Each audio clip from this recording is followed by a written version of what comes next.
ओम नमः शिवाय। श्री शिव महापुराण रुद्र संहिता सतीखंड 79वां अध्याय। दक्ष प्रजापति द्वारा महान यज्ञ का प्रारंभ।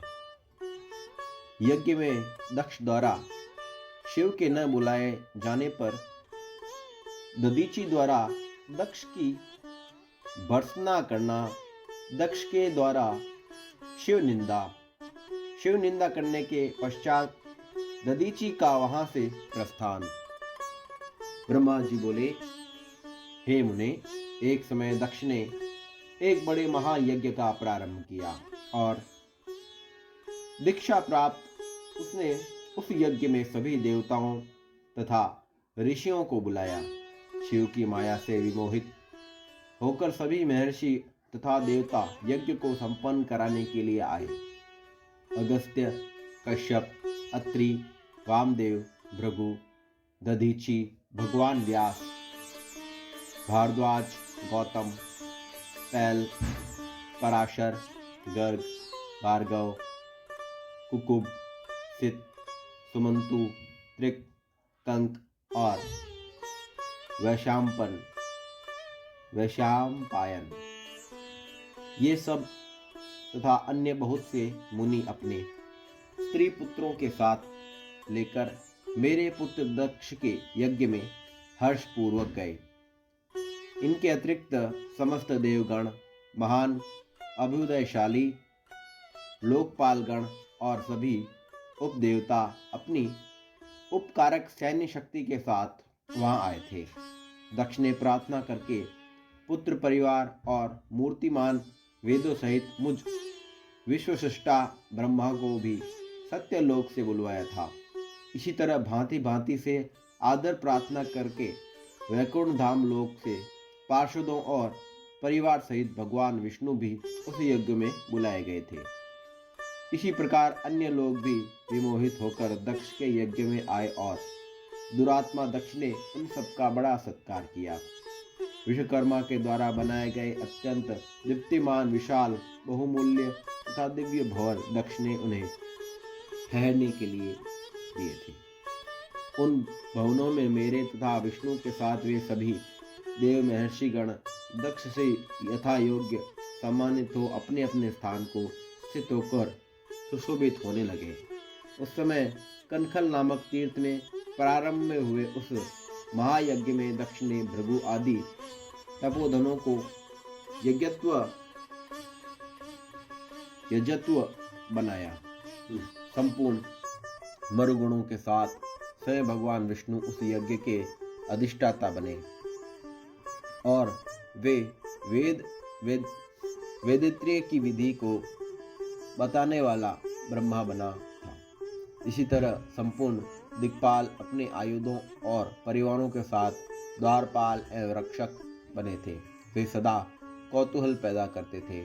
स्वयं यज्ञ देव सुंदर रूप धारण करके अनेक यज्ञ में उस समय उपस्थित थे और बड़े बड़े श्रेष्ठ मुनि लोग स्वयं वेदों को धारण किए हुए थे। अग्नि ने भी उस यज्ञ महोत्सव में शीघ्र ही भविष्य ग्रहण करने के लिए अपने हजारों रूप प्रकट किए थे। वहां 88,000 ऋषित्व एक साथ हवन करते थे। 64,000 देवर्षि उस यज्ञ में उद्गाता थे। अध्वर्यु एवं होता भी उतने ही थे। नारद आदि देवर्षि और सप्तऋषि पृथक पृथक गाथा गान कर रहे थे।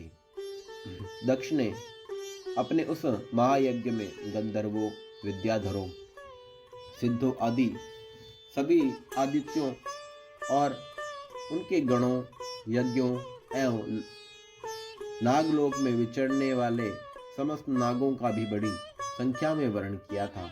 महर्षि, देवर्षि, राज ऋषियों के समुदाय और अपने मित्रों, मंत्रियों तथा सेनाओं के साथ अनेक राजा भी वहां आए हुए थे। यजमान दक्ष ने उस यज्ञ में वसु आदि समस्त गण देवताओं का भी वर्ण किया था। कौतुक और मंगलाचार करके सबने दक्ष ने यज्ञ की दीक्षा ली और जब उनके लिए बारंबार स्वायत्वाचन किया जाने लगा तब वे अपनी पत्नी के साथ बड़ी शोभा पाने लगी। इतना सब करने पर भी दुरात्मा दक्ष ने उस यज्ञ में भगवान शंभु को नहीं बुलाया। उनकी दृष्टि में कपालधारी होने के कारण वे निश्चय ही यज्ञ में भाग लेने योग्य नहीं थे। दोषदर्शी दक्ष ने कपाली की पत्नी होने के कारण अपनी प्रिय पुत्री सती को भी यज्ञ में नहीं बुलाया। इस प्रकार दक्ष के यज्ञ महोत्सव के आरंभ हो जाने पर यज्ञ मंडप में आए हुए सब ऋषिजुत्व अपने अपने कार्य में संलग्न हो गए। इसी बीच वहां भगवान शंकर को उपस्थित न देखकर शिव भक्त दधीची चित्त अत्यंत उद्विग्न हो उठा और वे कहने लगे। दधीची बोले, वे प्रमुख देवताओं तथा महर्षियों, आप सब लोग प्रसन्नता पूर्वक मेरी बात सुने। इस यज्ञ महोत्सव में भगवान शंकर क्यों नहीं आए हैं? यद्यपि वे देवेश्वर, बड़े बड़े मुनि और लोकपाल आए हुए हैं, तथापि उन पिनाकधारी महात्मा शंकर के बिना यह यज्ञ अधिक शोभा नहीं पा रहा है। बड़े बड़े विद्वान कहते हैं कि मंगलमय भगवान शिव जी की कृपा दृष्टि से ही समस्त मंगल कार्य संपन्न हो जाते हैं। जिनका ऐसा प्रभाव है वे पुराण पुरुष ऋषभध्वज परमेश्वर श्री नीलकंठ यहाँ क्यों नहीं दिखाई दे रहे हैं? हे दक्ष, जिनके संपर्क में आने पर अथवा जिनके स्वीकार कर लेने पर अमंगल भी मंगल हो जाते हैं तथा जिनके 15 नेत्रों से देखे जाने पर बड़े से बड़े मंगल तत्काल हो जाते हैं, उनका इस यज्ञ में पदार्पण होना अत्यंत आवश्यक है। इसलिए तुम्हें स्वयं ही परमेश्वर शिव जी को यहाँ बुलाना चाहिए, अथवा ब्रह्मा, प्रभावशाली भगवान विष्णु, इंद्र, लोकपाल, ब्राह्मणों और सिद्धों की सहायता से सर्वथा प्रयत्न करके इस समय यज्ञ की पूर्ति के लिए उन भगवान शंकर को यहाँ ले आना चाहिए। आप सब लोग उस स्थान पर जाएं जहाँ महेश्वर देव विराजमान है। वहां से दक्ष नंदिनी सती के साथ भगवान शंभु को यहाँ तुरंत ले आए। हे देवेश्वरों, जगदम्बा सहित उन परमात्मा शिव के यहाँ आ जाने पर सब कुछ पवित्र हो जाएगा। जिनके स्मरण से ही नाम लेने से सारा कार्य पुण्यमय बन जाता है। अतः पूर्ण कार्य प्रयत्न करके उन भगवान ऋषभध्वज को यहाँ ले आना चाहिए। भगवान शंकर के यहाँ आने पर यह यज्ञ पवित्र हो जाएगा, अन्यथा यह अपूर्ण ही रह जाएगा। यह मैं सत्य कह रहा हूँ। ब्रह्मा जी बोले, हे नारद, दधीची का यह वचन सुनकर दुष्ट बुद्धि वाले मूढ़ दक्ष हंसते हुए शीघ्र ही रोष पूर्वक कहने लगे, भगवान विष्णु संपूर्ण देवताओं के मूल हैं, जिनमें सनातन धर्म प्रतिष्ठित है। जब इन्हें मैंने आदर से बुलाया तब इस यज्ञ कर्म में क्या कमी हो सकती है? जिनमें वेद, यज्ञ और नाना प्रकार के कर्म प्रतिष्ठित हैं, वे भगवान विष्णु यहाँ आए ही गए हैं। लोक पितामह ब्रह्मा सत्यलोक में वेदों, उपनिषदों और विविध आगमों के साथ यहाँ आए हुए हैं। देवगणों के साथ स्वयं देवराज इंद्र भी आए हैं तथा निष्पाप आप ऋषिगण भी यहाँ आए हैं। जो जो यज्ञ में सम्मिलित होने योग्य शांत सुपात्र है, वेद और वेदार्थ तत्व को जानने वाले और दृढ़ता पूर्वक व्रत का पालन करने वाले हैं, वे आप सब यहाँ पदार्पण कर चुके हैं। तब हमें यहाँ रुद्र से क्या प्रयोजन है?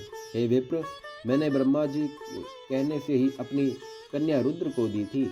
हे विप्र, हर कुलीन नहीं है, उसके माता पिता नहीं है। वे भूतों, प्रेतों, पिशाचों का स्वामी अकेला रहता है और उसका अतिक्रमण करना दूसरों के लिए अत्यंत कठिन है।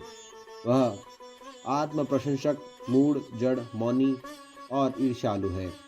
वह इस यज्ञ कर्म के योग्य नहीं है, इसलिए मैंने उसको यहाँ नहीं बुलाया है। अतः दधीची, आप ऐसा पुनः कभी न कहे। आप सभी लोग मिलकर मेरे महान यज्ञ को सफल बनाएं। ब्रह्मा जी बोले।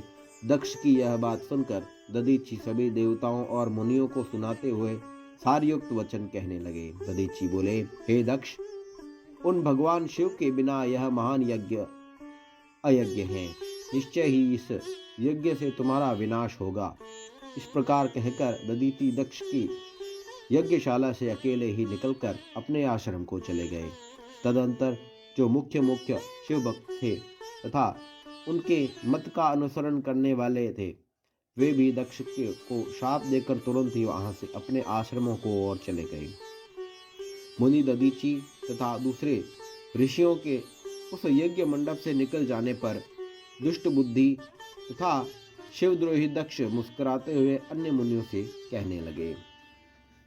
दक्ष बोले, दधीचि नामक यह शिव भक्त शिवप्रिय ब्राह्मण चले गए और उनके समान जो दूसरे थे वे भी मेरे यज्ञ से चले गए। यह तो बड़ा ही अच्छा हुआ। मुझे सदा यह अभिष्ट है। हे देवेश, हे देवताओं और हे मुनियों, मैं सत्य कह रहा हूँ। जो नष्ट बुद्धि वाले मूर्ख, मिथ्या भाषणों से रत, खल, वेद बहिष्कृत और दुराचारी हैं, उन लोगों को यज्ञ कर्म में त्याग कर देना चाहिए। आज सभी लोग वेदवाद में परायण रहने वाले हैं, अतः विष्णु आदि सब देवता और ब्राह्मण मेरे इस यज्ञ को शीघ्र ही सफल बनाए। ब्रह्मा जी बोले। उसकी यह बात सुनकर शिव की माया से मोहित हुए समस्त देवता तथा ऋषि उस यज्ञ में देवताओं का पूजन करने लगे। हे मुनीश्वरों, इस प्रकार मैंने उस यज्ञ को दधीचि द्वारा प्रदत्त शाप का वर्णन कर दिया। अब यज्ञ के विध्वंस की घटना भी बता रहा हूँ, आदर पूर्वक सुनिए। ओम नमः शिवाय। श्री शिव महापुराण रुद्र संहिता सतीखंड 79वां अध्याय संपूर्ण हुआ।